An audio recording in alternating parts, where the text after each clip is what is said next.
Hello everybody, good evening. I feeding chicken, all my chicken. I live in Cambodia. How are you today? I'm sorry because I speak English a little. I don't speak. I speak Khmer សួស្តីពុកម៉ែបងប្អូនដែលចូលចិត្តនឹងស្រឡាញ់ការចិញ្ចឹមមាន់ទាំងអស់គ្នាទាំងក្នុងប្រទេសនិងក្រៅប្រទេសទាំងអស់គ្នាបងប្អូនថ្ងៃនេះបងប្អូននេះស្អាតណាមាន់ណាចឹងបងប្អូនចង់បានអីអាចខមមិនសុំបានខ្ញុំអាចឲ្យបងប្អូនយកទៅចិញ្ចឹមបាននេះមួយតលបងប្អូនមើលមាន់របស់ខ្ញុំឲ្យចំណីនេះចំណីឲ្យស៊ីមានស្រូវមានចំណីសម្រាប់មកវិសានេះពួកនេះសាំងបងប្អូនស្អាតមែនតើអញ្ចឹងបងប្អូនបានទស្សនាវីដេអូនេះហើយកុំភ្លេចជួយ like និង subscribe ឲ្យ channel ខ្ញុំម្នាក់មួយផងដើម្បីទទួលបានវីដេអូថ្មីពី channel ខ្ញុំអញ្ចឹងណាបងប្អូនពេលល្ងាចបងប្អូនពេលល្ងាចបងប្អូនស្អាតមែនតើជូតមែនតើមើលអេមស្នេហ៍តែម្ដងនេះពួកទូបងប្អូននេះតូចហើយមេទឹកតែភ្លៀងហើយបងប្អូនភ្លៀងហើយនេះតំណក់ទឹកភ្លៀងនេះបងប្អូននេះចឹងបងប្អូនចង់បានអីស្រឡាញ់អីខ្ញុំអាចឲ្យបងប្អូនយកទៅចិញ្ចឹមបានស្អាតមួយតលមកគុកណាត្រូវទឹកភ្លៀងបងប្អូន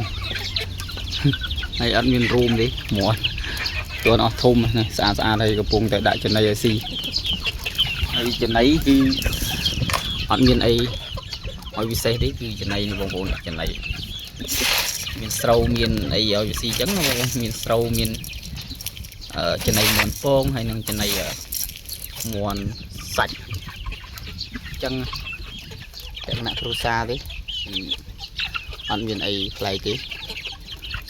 ស្អាតស្រឡាញ់តែបងប្អូនស្រឡាញ់អីអាចខមមិនសុំបានមានតិចដែរ I live in Cambodia.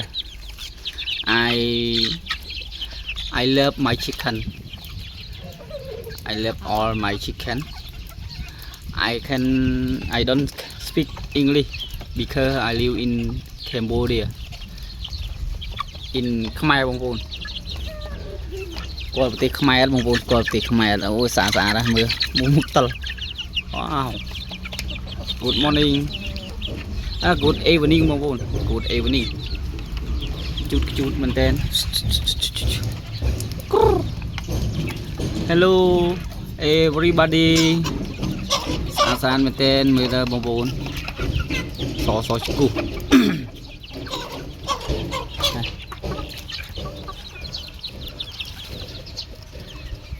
អត់សូវចេះនិយាយបងប្អូនអត់សូវចេះនិយាយ ចឹងបងប្អូនចង់បានកុំភ្លេចជួយ like និង subscribe ឲ្យ channel ខ្ញុំម្នាក់មួយផងដើម្បីទទួលបានវីដេអូថ្មីពី channel របស់ខ្ញុំដែលរស់នៅក្នុងប្រទេសកម្ពុជា I live in Cambodia ចាំលក្ខណៈគ្រួសារបងប្អូនចឹងវីដេអូនេះអត់មានអីនិយាយច្រើនទេគ្រាន់តែមានតែប៉ុណ្្នឹងទេបងប្អូន Goodbye. See you later.